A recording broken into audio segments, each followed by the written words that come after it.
Good morning everyone. So this is our second day here in Bacolod at Don Bosco Retreat House. So ayan, pasyal-pasyal kami ni Is dahil ang oras natin ay 6 AM na. Kailangan namin magpa-araw ni Is dahil naninilaw na kami sa walang labas-labas ng bahay. So mamaya pupunta kami ng hot spring, dun kami mag-swimming. So pwede dun si Is. At kahapon dun sa kapistuhan hindi kami nag-swimming dahil medyo maulan-ulan. So para kaming naglalaro ng hide and seek. Pag tumigil yung ulan, picture-picture, video-video. Pag dumating na naman ang ulan, tago-tago, silong-silong. So para talaga kaming naglalaro ng hide and seek kahapon. So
ayun guys, andito na kami sa Mambucal Hot Spring Resort. Wow!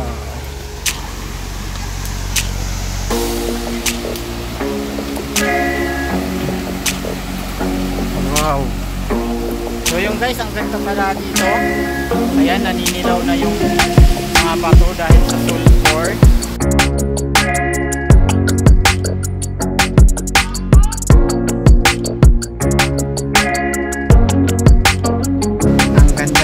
Pipili kami ng cottage kung saan kami.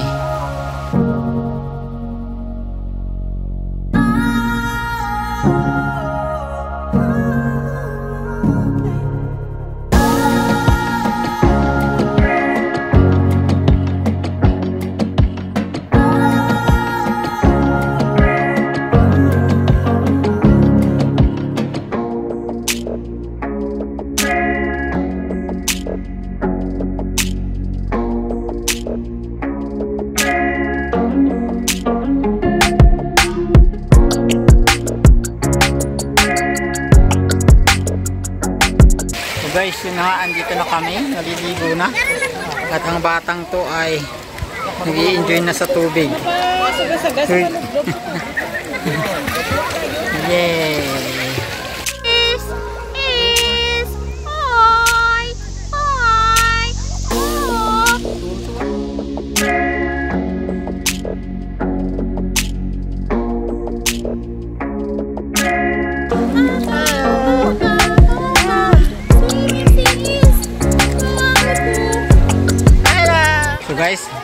iwanan muna natin yung swimming pool na yan. Pupunta tayo sa hot spring.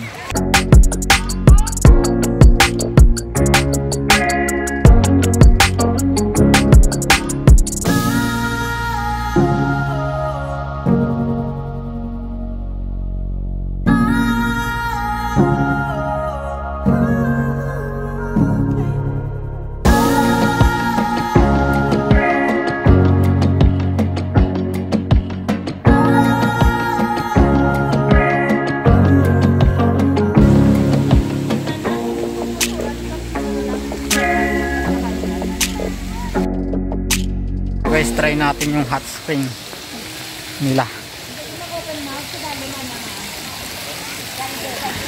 Wow, mainit nga. Mainit nga siya.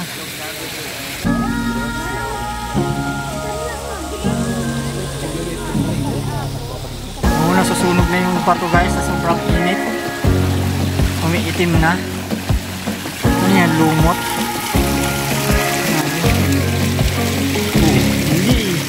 Naluluto yung bato. So guys, legit nga talaga, mainit nga talaga siya. Talagang nakaka-relax yung init ng tubig.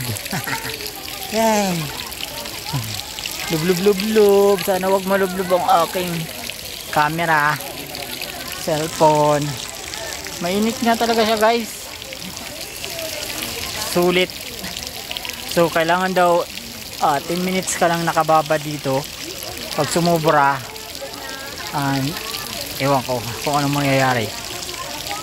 Guys, lilipat na naman kami sa mas mainit na hot spring.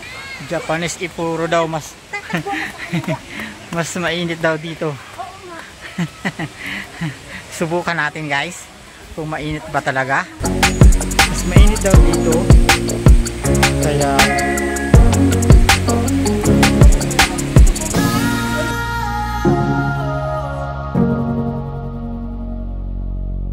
so guys, hindi kami pinag-swimming dahil hindi dala ng mga kasama ko. Yung resibo daw namin, hinahanapan kami ng resibo para makapaligo dyan.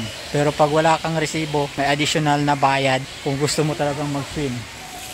Mga paniki yan, ano? Ayun sila guys, oh. Grabe, ang dami, oh. Ang dami puno.